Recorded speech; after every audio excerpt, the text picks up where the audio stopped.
ఈరోజు Proddatur Telugu Desam party in charge మరియు MLA అభ్యర్థి అయినటువంటి వాళ్ళ మేనల్లుడు నిఖిల్ సుందర్ రెడ్డి పుట్టినరోజు సందర్భంగా ఈరోజు వృద్ధులకు మంచి భోజనం అందించడం జరిగింది. అలాగే వారి తాతయ్య అమ్మమ్మలు ప్రతాప్ రెడ్డి అయ్యగారు, పద్మావతమ్మ గారికి, అలాగే వాళ్ళ అమ్మగారైనటువంటి హరిత గారు వృద్ధుల మీద ప్రేమతో మంచి విందు ఇక్కడ ఏర్పాటు చేశారు. వారికి ప్రత్యేకమైన ధన్యవాదాలు.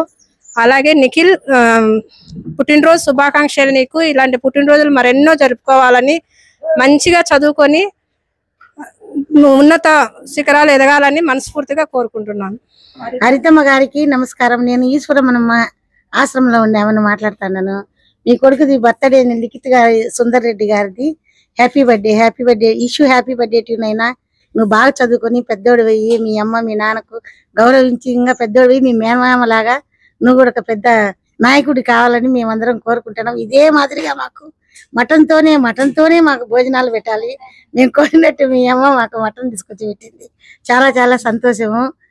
హరిత గారు మీరు అక్కడిని పోయినారంట, రాలేదని, మీరు ఇక్కడికి రాలేదని నాకు చాలా బాధగా ఉంది. మనస్ఫూర్తిగా మేమందరం దీవిస్తూ మీ కుమారుణ్ణి ఆయుర ఆరోగ్యాలతో అష్టైశ్వర్యాలతో సకల సంపదలతో మీరు మీ కుటుంబము లక్ష్యంగా ఉండాలని నా ఆశీర్వాదాలు.